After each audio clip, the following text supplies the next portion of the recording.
یا وہ ٹریڈ کے لیے کام کرنا چاہ رہے ہیں، یا وہ اس لیے گروپس بن رہے ہیں کہ کسی کو کوئی اسٹینڈنگ کمیٹی نہیں دی، کسی کو کرسی نہیں دی، کسی کو میز نہیں دی. اگر وہ کام کرنا چاہ رہے ہیں اور اگر گروپس انہی لوگوں کے گروپس ہیں جو یہاں سے ہی نوازے گئے ہیں اور انہی گروپوں سے نوازے گئے ہیں، تو پھر ان کے لیے شرم کی بات ہے کہ انہیں اپنے گروپس کو نہیں چھوڑنا چاہیے. اچھا سر، سینٹ میں آپ کو خطاب کا موقع دیا گیا.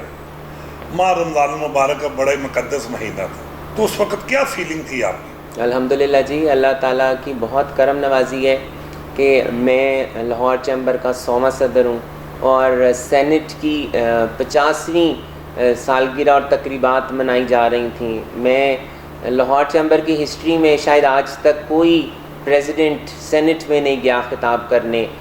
میں پہلا پریزیڈنٹ ہوں جس نے جا کر بزنس کمیونٹی، اپنے ٹریڈرز کی مسائل کو وہاں پر اجاگر کیا.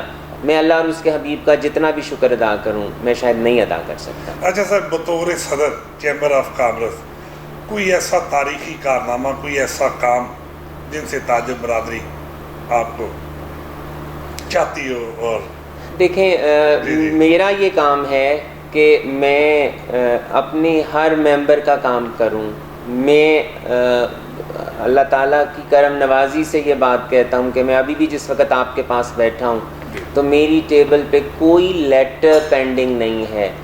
میں صرف ان ممبرز کا پریزیڈنٹ نہیں ہوں جو لاہور چیمبر کے ممبرز ہیں، میں ہر اس شخص کا ممبر ہوں جو پاکستان کی معیشت کے لیے کام کر رہا ہے، چاہے اس نے لاہور چیمبر کی ممبرشپ لی ہے یا لاہور چیمبر کی ممبرشپ نہیں لی.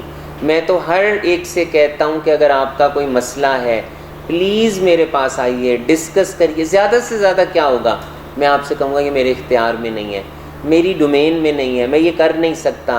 لیکن جب تک آپ مشورہ نہ کریں، بڑے تو یہ کہا کرتے تھے کہ دیوار سے بھی مشورہ کر لیتے ہیں، تو میں تو یہ کہہ رہا ہوں کہ آپ لاہور چیمبر کے پریزیڈنٹ سے مشورہ کریں، اور مجھے ملنے کے لیے، میرے تک آنے کے لیے آپ کو کسی اپوائنٹمنٹ کی ضرورت نہیں ہے، آپ کو کسی اپروچ کی ضرورت نہیں ہے.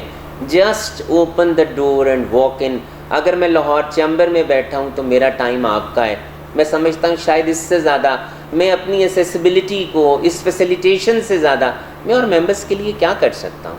اچھا سر، پاکستان کا بجٹ قریب ہے، بجٹ آنے والا ہے، تو ارباب اختیارات اور حکومت پاکستان کے نمائندگان کو آپ کیا بزنس کمیونٹی کے حوالے سے پیغام دینے جا رہے ہیں؟ دیکھیں، یہ بہت ضروری ہے کہ ہمیں ہماری کٹی میں ریزروز چاہیے.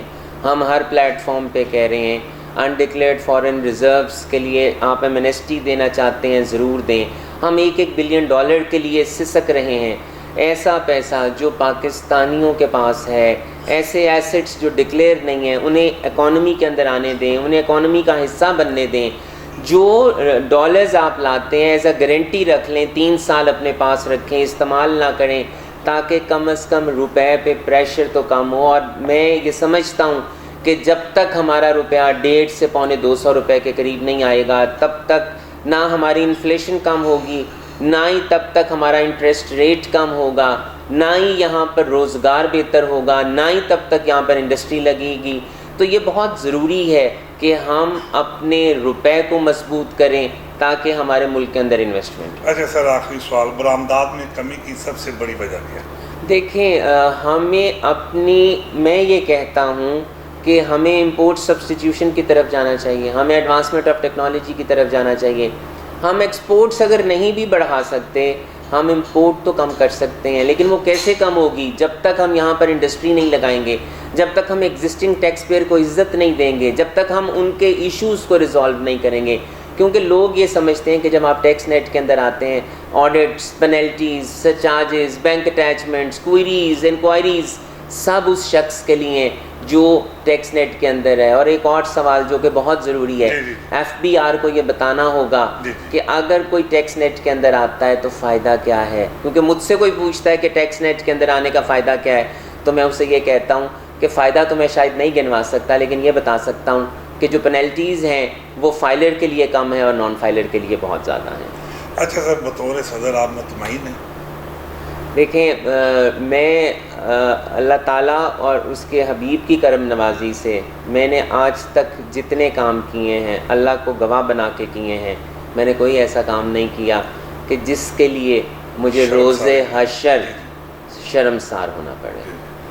جی ناظرین، یہ تھے صدر چیمبر کامرس لاہور انڈسٹری کے کاشف انور صاحب، جو کہ نیوز 24 کے حوالے سے پیغام دینے جا رہے تھے حکومت پنجاب اور ارباب اختیارات کے لیے کہ تاجروں کو ریلیف مہیا کیا جائے آنے والے بجٹ میں اور آنے والے دنوں میں. اسی کے ساتھ اپنے میزبان ایم اے رحمان کو نیوز 24 سے اجازت دیجیے. اللہ حافظ.